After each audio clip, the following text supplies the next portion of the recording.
कुंडलिक वरदा हरिविठ्ठल श्री ज्ञानदेव तुकाराम सद्गुरु ज्ञानेश्वर महाराज की जय। जगद्गुरु तुकाराम महाराज की जय। रामकृष्ण हरी। चातुर्मासाचा पवित्र कालखंड, त्यातूनही श्रावण महिना, अशा पर्व काळात आपण या संत बोधाचं चिंतन करीत आहोत। मागील भागामध्ये आपण पाहिलं की मनुष्य घडतो तो संगतीनं आणि बिघडतो तोही संगतीनं। आपण त्याकरता अजामेळाचं आणि वाल्मिकी ऋषीचं उदाहरण पाहिलं। संगानच माणसं मोठी होतात आणि संगानच ती पतन पावतात, आणि म्हणून येन केण प्रकारेण प्रत्येकाने संतांच्या संगतीत जाण्याचा प्रयास केला पाहिजे। अर्धक्षण घडता संताची संगती, तेणे होय तुटी महत पापा। आणि म्हणून संतांच्या संगतीत आपण गेलं पाहिजे।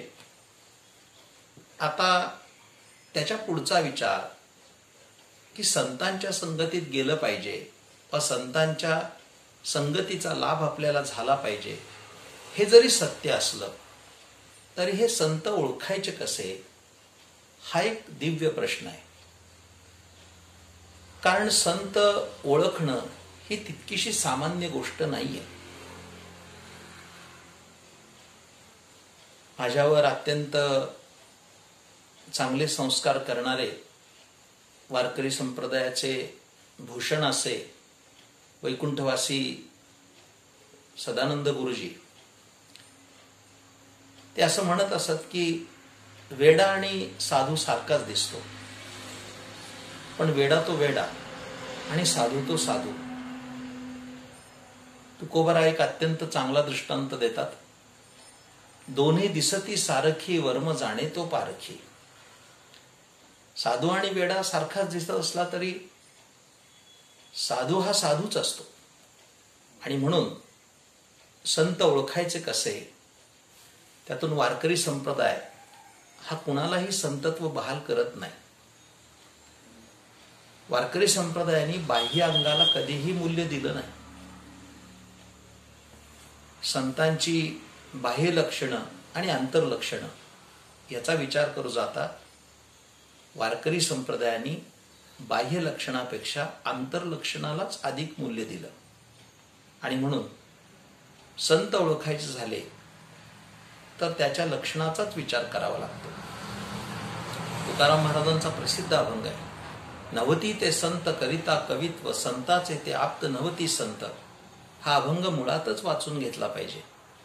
नवती ते संत माळा मुद्रांच्या भूषणे, भस्म उधळणे नवती संत। नवती ते संत धरिता भोपळा, पांघरता वाकळा नवती संत। अशा अनेक गोष्टी तुकोबारायांनी त्याच्यामध्ये सांगितलेल्या आहेत। मग संत ओळखायचे कसे, असा जर प्रश्न आला तर त्याकरता त्याची लक्षणं करावी लागते। तुकाराम महाराजांचा एक अभंग आपल्या समोर आज आहे। याच्यामध्ये तुकाराम महाराजांनी संतांना 4 उपमा दिल्यात आणि त्या उपमेच्या माध्यमातून संत जीवन समजून सांगितलेलं आहे, संतांची ओळख करून दिलेली आहे। तो अभंग असा आहे, चंदनाचे हात पायही चंदन, परिसा नाही हीन कोणी अंग। दीपा नाही पाठी पोटी अंधकार, सर्वांगी साकर अवघी गोड। तुका म्हणे तैसा सज्जना पासोनी, पाहता अवगुण मिळेची ना। हा अवघ्या 3 चरणाचा अभंग आहे। पण या 3 चरणामध्ये पहिल्या 2 चरणात तुकाराम महाराजांनी संतांकरता 4 उपमा वापरलेल्या आहेत आणि त्या उपमांच्या माध्यमातून तुकाराम महाराज संत कसे असतात, सज्जन कसे असतात याचं वर्णन करतात। 3ऱ्या चरणामध्ये सज्जन असा शब्द आलाय। सज्जन या शब्दाचा अर्थच संत असा आहे। एके ठिकाणी त्याने असं म्हटलंय, कृपाळू सज्जन तुम्ही संतजन, एवढे कृपादान तुमचे मज। आठवण तुम्ही द्यावी पांडुरंगा, किंवा माझी सांगा काकुलती। म्हणून सज्जन म्हणजे संत असा त्याचा अर्थ आहे। म्हणून हे सज्जन कसे असतात याचा 4 उपमांच्या आधारातून आपण विचार करणार आहोत। मुळामध्ये उपमा ज्यावेळी दिली जाते ते व्याकरणशास्त्राच्या नियमानुसार उपमेय आणि उपमान या दोघांमध्ये साम्य असावं लागतं, तेव्हा उपमा सिद्ध होते व उपमेनं त्या ज्या गोष्टी जाणून घ्यायचा त्याचा बोध होतो. उदाहरण द्यायचं झालं तर उपमा अलंकार कसा असतो, तर एखाद्या वस्तूची एखाद्या वस्तूला दिलेली उपमा, उदाहरणार्थ आपल्याकडे नाक कसं चाफेकळीसारखं आहे अशी उपमा दिली जाते. म्हणजे चाफेकळीसारखं याचा अर्थ सोनचाफा जो असतो त्याची कळी कशी असते, त्या कळीसारखं नाक आहे. ज्या वेळेला वधू परीक्षेचा विषय येतो, आपल्याकडे मुलगी पाहण्याचा समारंभ होतो, तो एक ठरलेला पॅटर्न आहे. उपवर झालेला मुलगा, उपवर झालेली मुलगी, जेव्हा त्या मुलीला पाहायला पाहुणे येतात, तो ठरलेला पॅटर्न आहे. एखाद्या गाडीमध्ये 4-5 बुजुर्ग म्हणजे वडीलधारी माणसं असतात, 4-5 त्या मुलाचे मित्रमंडळ असतंय आणि ही मंडळी बघायला जेव्हा जातात तेव्हा ती मुलगी दिवाणखान्यामध्ये येते. परंपरेनुसार तिच्या हातामध्ये पोह्याच्या डिश असतात. मला तर आठवत आहे की कित्येक युगानुयुग मेनू सुद्धा बदललेला नाहीये, पोहेच असतात. आणि मग ते पोहे देण्याचा कार्यक्रम झाला की तो नवरा मुलगा मुलीकडे पाहतो आणि बाकीचे सगळे पोह्याकडे पाहतात. आणि समारंभ संपला की बाहेर पडलं की एखादा मनुष्य विचारतो, कशी वाटली मुलगी? तर दुसरा बुजुर्ग म्हणतो, नाकी डोळी नीटस आहे, मुलीला नावं ठेवायला कुठे जागा नाही, नाक तर अगदी चाफ्याच्या कळीसारखा आहे. दृष्टांत संपला. त्यामध्ये चाफ्याच्या कळीची उपमा दिली, त्यावेळेला नाक तसं चाफ्याच्या कळीसारखं असणं गरजेचं आहे. नाहीतर उपमा चाफ्याच्या कळीची आणि नाक जर बटाट्यासारखं असेल तर ती उपमा होणार नाही. इथे तुकाराम महाराजांनी एकूण 4 उपमा दिल्या. त्याच्यामध्ये पहिली उपमा तुकाराम महाराज चंदनाची देतात. संत कसे असतात तर ते चंदनासारखे असतात. चंदनाचे हात पायही चंदन, परिसा नाही हीन कोणी अंग. म्हणजे पहिली उपमा जी आली पहिल्या चरणात ती चंदनाची आली. अनेक ठिकाणी तुकाराम महाराजांनी संतांना चंदनाच्या उपमा दिल्या. ज्ञानेश्वरीतही तसंच वर्णन आलेलं आहे. तुका म्हणे गुण चंदनाचे अंगी, तैसे तुम्ही जगी संतजन. आता या ठिकाणी चंदनाची उपमा दिली आणि दिली संतांना. मग व्याकरणाच्या नियमानुसार संत आणि चंदन याच्यामध्ये काय साम्य आहे त्याचा अभ्यास केला पाहिजे. 2 गोष्टी मी इथं मांडणार आहे. पहिली गोष्ट, चंदन आणि संत यामध्ये काय साम्य आहे, तर चंदनाचे जे 2 गुण आहेत त्यातली पहिली गोष्ट अशी आहे की चंदन स्वतः सुगंधी आहे आणि सगळ्यांना सुगंध देतं. दुसरी गोष्ट, चंदन स्वतः झिजतं आणि समाजाच्या उपयोगी पडतं. चंदनाचं सर्वात मोठं वैशिष्ट्य कोणतं असेल हे फार थोड्या लोकांना माहिती आहे की चंदनाच्या शेजारी जे दुसरं झाड असतं त्याला कालांतरानं चंदनाचा सुगंध येतो. सर्वांगी सुवास परितो उगला न राहे, सभोवते तरुवर चंदन करीतची जाय, असं वर्णन केलंय संत मायबापांनी. एखादा माणूस म्हणेल मग काय वैशिष्ट्य आहे की चंदनाच्या शेजारी लिंबाचं, बोरीचं, बाबळीचं झाड होतं, कालांतरानं त्याला सुगंध आला. खेड्यामध्ये अशी म्हण आहे शेतकरी वर्गामध्ये, ढवळ्या शेजारी पवळा बांधला, वाण नाही पण गुण लागला. आता हा ढवळ्या काय, पवळ्या काय ही बैलांची नाव आहे, त्याचा जास्त विस्तार करत नाही, पण संगतीनं हा गुण लागला. तसा चंदनाचा गुण जर बाभळीला लागला असेल, लिंबाला लागला असेल तर काय कौतुक, काय विशेष. ते विशेष आपल्याला कळत नाही, पण ज्ञानेश्वर महाराजांनी अतिशय सुंदर ते टिपलंय. ज्ञानोबा असं बोलतात, पाहे पा चंदनाचे अंगा निळे, शिवतले निंब जे होते जवळे, तीही निर्जीवेही देवाचे निडळे बैसणी केली. हे वैशिष्ट्य आहे. काय झालं, चंदनाच्या झाडाच्या शेजारी एक लिंब होता, लिंबाचं झाड होतं.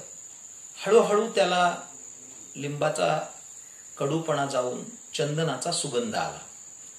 म्हणजे लिंबच चंदन झाला. याचा परिणाम काय झाला ज्ञानोबा राय सांगतात. एक जंगलातल्या माणसानी म्हणजे रानात राहणाऱ्या माणसानी तो चंदनाच्या शेजारी असणारा लिंबाचं झाडच तोडलं आणि त्याची खोड तयार केलं आणि ते बाजारामध्ये विकायला आणलं आणि लिंब चंदन म्हणून विकू लागला. एका श्रीमंत माणसाने ते चंदन विकत घेतलं आणि घरी जाऊन ते चंदन सहाणेवर उगाळलं, आपल्याही कपाळाला लावलं आणि देवाच्याही कपाळाला लावलं. दृष्टांत संपला. वास्तविक ते लिंबाचं लाकूड आहे, पण लिंबाचं लाकूड असताना सुद्धा ते देवाच्या डोक्यावर जाऊन बसलं, त्याची योग्यता नसताना. चंदनाच्या संगतीमध्ये त्या लिंबाचा तो फायदा झाला. श्रीमंत नाथ बाबा आपल्या भागवतामध्ये वर्णन करतात, ती अचेतन काष्ठे सर्वथा, चढली देव ब्राह्मणाचे माथा, त्याचा पांग न लगे श्रीमंता, राजे तत्वता वंदिती.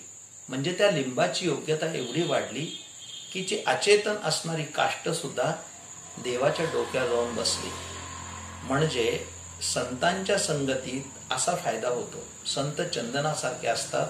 चंदन जसं लिंबाला, वडाला, बाभळीला आपल्यासारखं चंदनमय करतं, तसं संत सुद्धा. म्हणजे इथे दृष्टांत काय आहे की चंदनाच्या अंगी सुगंध आहे आणि लिंबाला दुर्गंध आहे, पण त्याचा दुर्गंध जाऊन चंदनाचा सुगंध त्याला प्राप्त होतो. तसा दुर्जनाच्या ठाई असणारे दुर्गुण संत काढून टाकतात आणि आपल्या सद्गुणांचं त्यांना प्रदान करून आपल्यासारखं करतात आणि म्हणून संतांना चंदनाची उपमा शोभून दिसते. दुसरी जी उपमा या चरणामध्ये आली ती परिसाची आलेली आहे. परिसा नाही हीन कोणी अंग. आता या दृष्टांतामध्ये चंदन आपण पाहिलाय, लिंब आपण पाहिलाय, पण परीस आपण पाहिलेला नाहीये.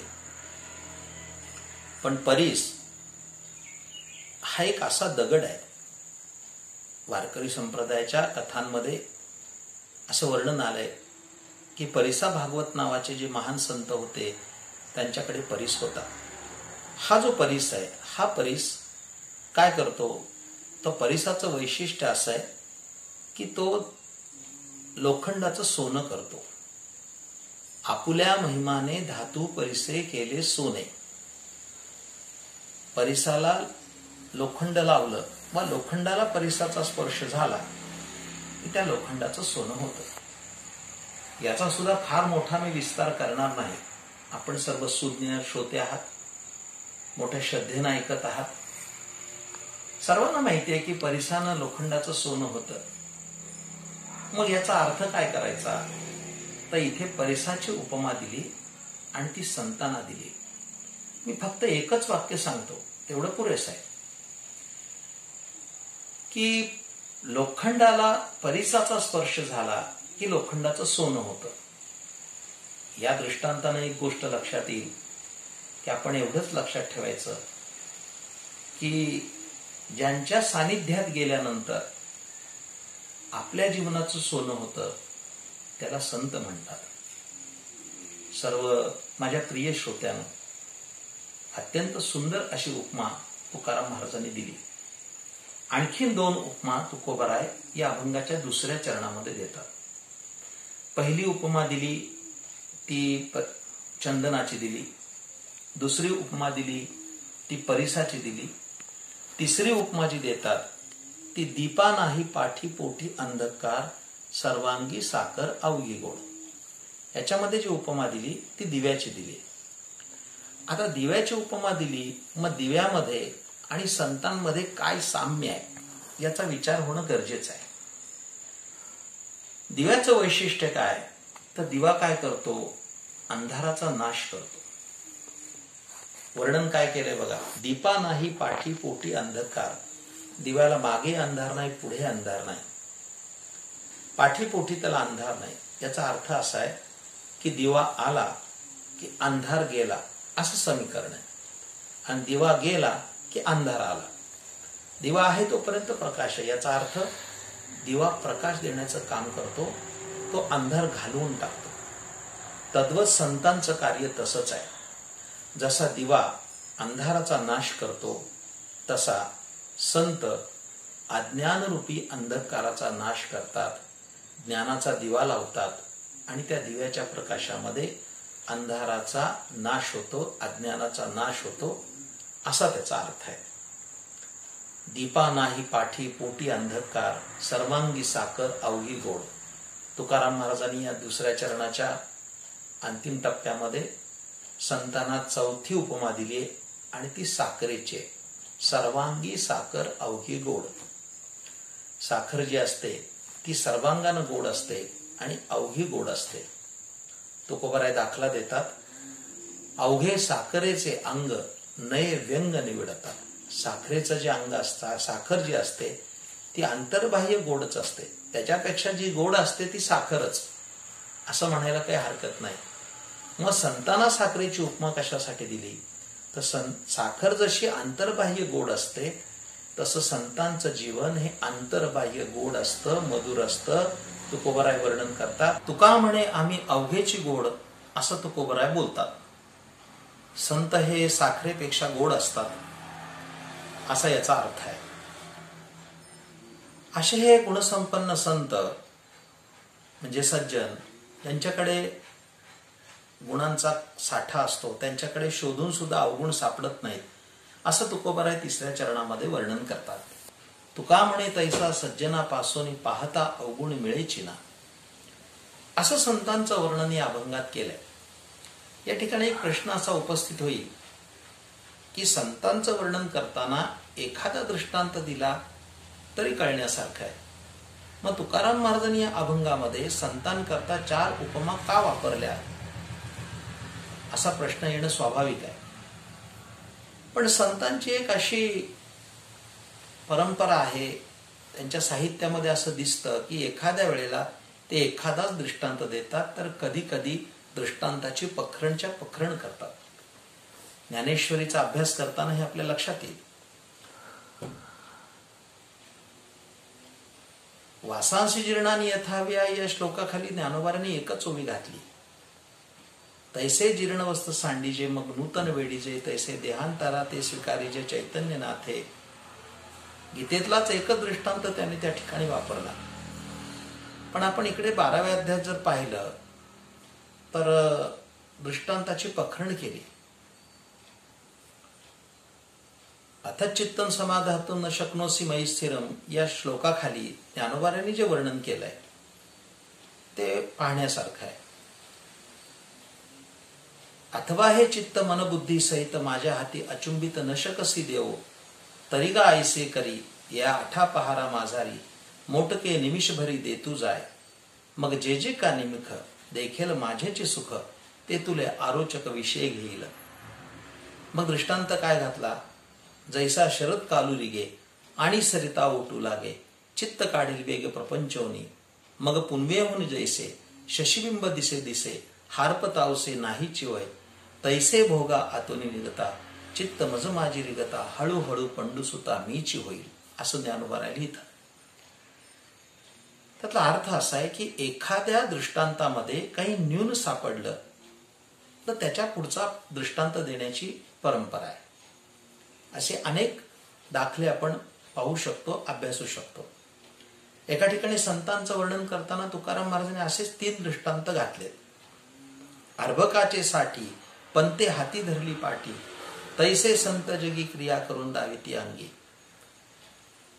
बालकाचे चाली माता जाणून पाऊल घाली, तुका म्हणे नाव जनासाठी उदकी ठाव.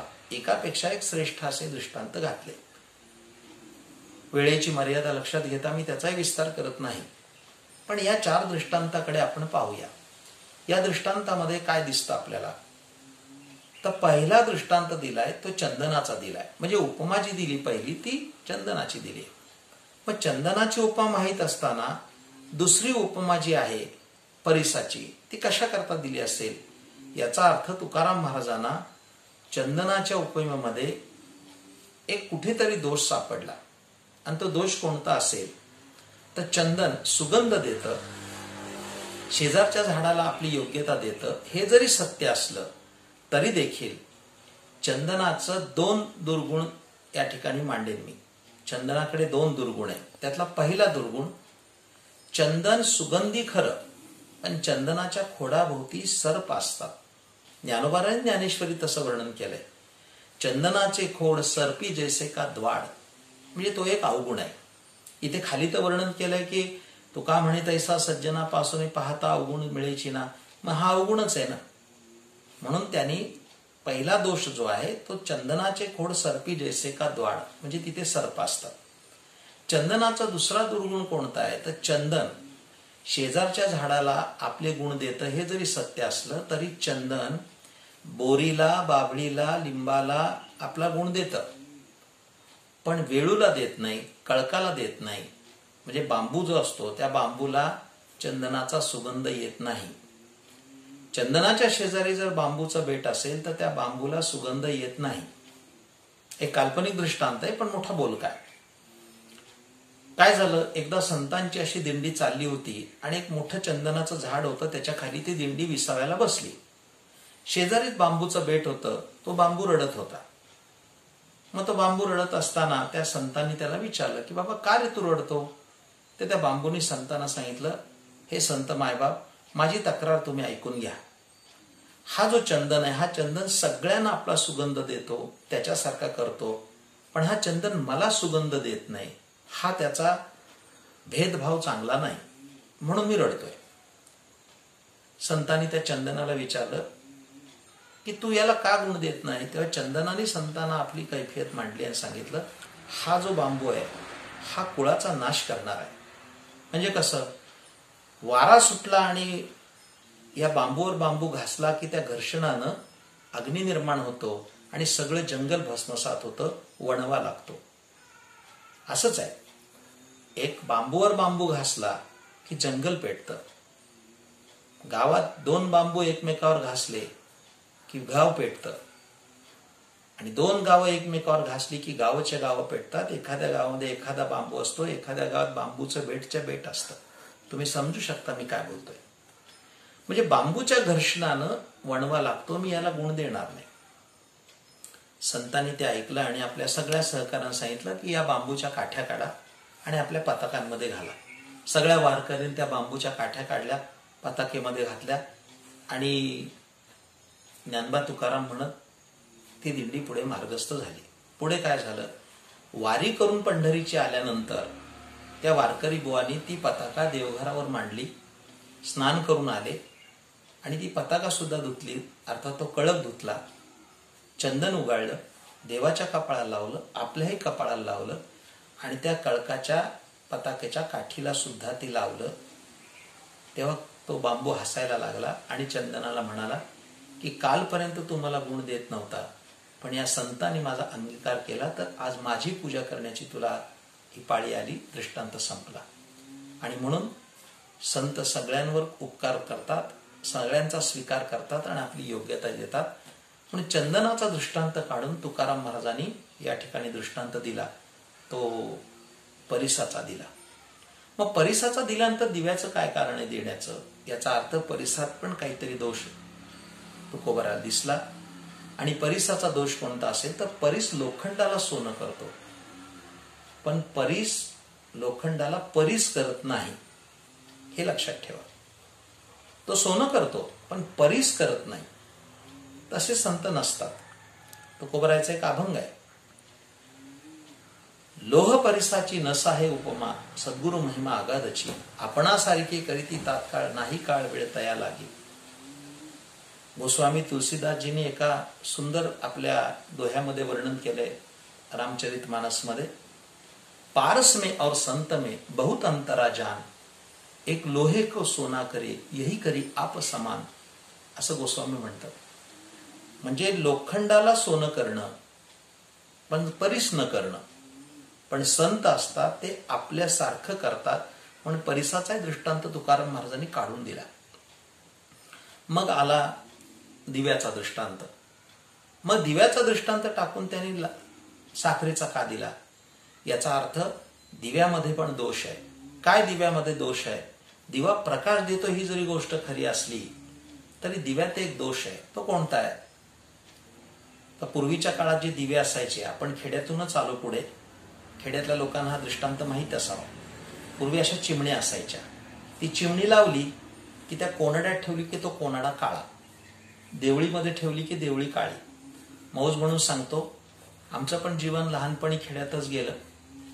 पूर्वी संध्याकाळचा दिवा लावला की सकाळी उठलं की सगळ्यांची नाकं पण काळी असायची, ती काळीमा त्या नाकात पण जायची, गोष्ट संपली. म्हणजे दिवा ठेवेल तिथं काजळी निर्माण करतो. ज्ञानोबारांनी म्हटलंय तसं, पै गुणू ते तुला खाय की स्नेह जाडी तू जाय, जेत ठेविजे तेत होय मसी ऐसे. म्हणून तो दोष आहे, म्हणून त्यांनी दिवा सुद्धा बाजूला काढला. आणि शेवटचा दृष्टांत घातला, तुका म्हणे आम्ही अवघेची गोड जसं वर्णन केलं तसं सर्वांगी साखर अवघी गोड. ती सर्वांगण साखर गोड असते आणि अवघी गोड असते. मी मगाशी बोलून आल्याप्रमाणे अवघे साखरेचे अंग नये व्यंग निवडता. आणि तिसऱ्या चरणात तुकाराम महाराजांनी लिहिलंय, पाहता अवगुण मिळेचे ना. संत चरित्राकडे पाहिल्यानंतर, संत जीवनाकडे पाहिल्यानंतर त्याच्यामध्ये कुठेही आपल्याला अवगुण सापडणार नाहीत. असे संत मायबाप असतात. या उपमांच्या आधारे त्यांनी संत जीवनाचं आपल्याला महत्व आणि संतांची लक्षणं केलेली आहेत. आपण असंच संतबोधाचं चिंतन करीत राहूया. माझ्या अल्पमतीप्रमाणे वेळेची मर्यादा लक्षात घेता एकेका अभंगाचा अंतरंग आपण उलगडून पाहत आहोत. अशा दयाळू संतांची, सर्वगुण संतांची आपल्याला भेट व्हावी आणि आपलं जीवन सुद्धा उजळून जावं असं भगवत चरणी प्रार्थना करतो आणि आजच्या या सेवेला इथं विराम देतो. झालेली सेवा सद्गुरु चरणावर समर्पित करतो. पुंडलिक वरदा हरी विठ्ठल. श्री ज्ञानदेव तुकाराम. सद्गुरु ज्ञानेश्वर महाराज की जय. जगद्गुरु तुकाराम महाराज की जय.